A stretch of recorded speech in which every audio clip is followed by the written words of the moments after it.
Latest updates के लिए हमारे चैनल हलचल इंडिया को लाइक, शेयर एंड सब्सक्राइब कीजिए एंड यस, बेल आइकन को प्रेस करना मत भूलिए। नमस्कार, मैं हूं आपके साथ बर्निस कक्कर, आप देख रहे हैं हलचल इंडिया।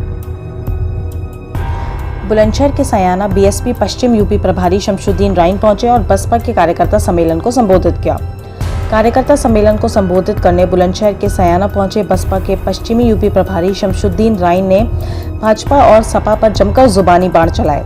शमशुद्दीन ने कहा कि 2012 में सत्ता पर काबिज होने के लिए सपा ने पर्दे के पीछे से भाजपा से गठबंधन कर लिया था, क्योंकि दोनों दल जानते थे कि अगर बसपा आगे भी सत्ता पर काबिज रही तो यूपी से अन्य दलों का सफाया हो जाएगा। राइन यही नहीं रुके, बल्कि उन्होंने केंद्र की भाजपा सरकार पर निशाना साधते हुए कहा कि देश में सिर्फ 4 लोग नजर आते हैं, 2 बेचने वाले और 2 खरीदने वाले। शमशुद्दीन बोले, भाजपा हिंदू की बात करती है और सपा मुस्लिम की बात करती है। बसपा सुप्रीमो मायावती फकत ऐसी नेता हैं जो सर्व समाज को साथ लेकर चलने की बात करती हैं। पत्रकारों से वार्ता करते हुए राइन ने दावा किया कि यूपी 2022 विधानसभा चुनाव में बसपा 250 से ज्यादा सीट जीतने जा रही है। गौरतलब है कि पश्चिमी यूपी तथा उत्तराखंड प्रभारी शमशुद्दीन राइन सयाना विधानसभा प्रभारी सुनील भारद्वाज द्वारा आयोजित कराया गया 1 दिवसीय कार्यकर्ता सम्मेलन को संबोधित करने के लिए बुलंदशहर के सयाना पहुंचे थे, जहां उन्होंने ये तमाम बातें कही। आप आज सयाना आए हैं, क्या कार्यक्रम है, क्या संदेश लेकर आए? देखिए, बहुजन समाज पार्टी ने संदेश पूरे प्रदेश में नहीं, पूरे देश के अंदर संदेश दे दिया था कि इस प्रदेश में जितने भी भारतीय जनता पार्टी, समाजवादी पार्टी जिस तरीके से भाईचारा बिगाड़ने का काम कर रही है, बहुजन समाज पार्टी भाईचारा बनाने का काम करती है। और उसकी मिसाल 2007 से 12 के बीच में आपको दिखी होगी। आज जिस प्रकार यहाँ हम आए हैं, एक दिवसीय कार्यकर्ता सम्मेलन के मौजूद हुए हैं। आज यहाँ सयाना विधानसभा में प्रभारी के रूप में और प्रभारी के साथ साथ जब नोटिफिकेशन जारी होगा, चुनाव जब यहाँ होगा, तो यहाँ का प्रभारी प्रत्याशी भाई पंडित सुनील भारद्वाज जी को यहाँ घोषित किया गया है। माननीय हमारी राष्ट्रीय अध्यक्ष बहन कुमारी मायावती जी के आदेश अनुसार मैं उन्हीं का संदेश लेकर आए थे और संदेश हमने आपके बीच में सुनाने का काम किया।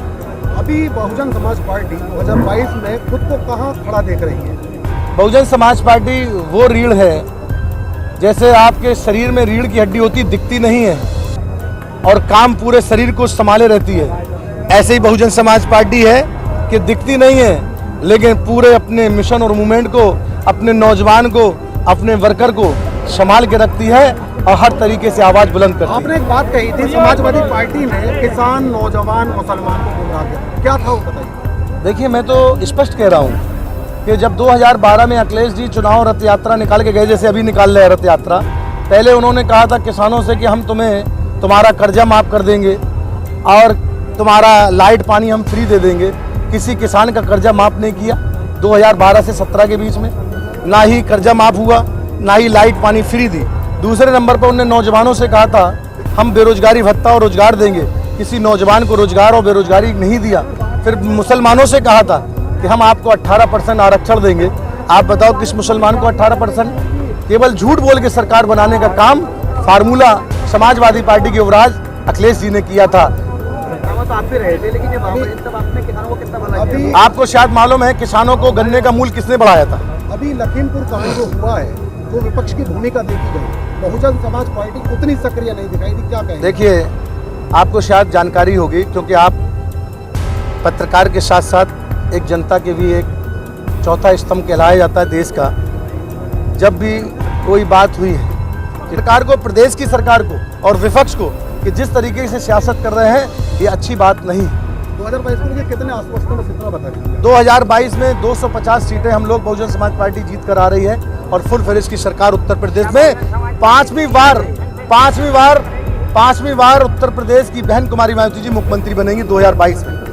सत्ता में आ पाए तो आप क्या करेंगे? सत्ता में आ पाए तो आप क्या करेंगे? सत्ता में गठबंधन तो हम लोग गठबंधन वो लोग कर रहे हैं जो कमजोर अपने आप को समझ रहे हैं। बहुजन समाज पार्टी हमेशा मजबूत है, मजबूत रहेगी। खबरों का सिलसिला यूं जारी रहेगा, देखते रहिए हलचल।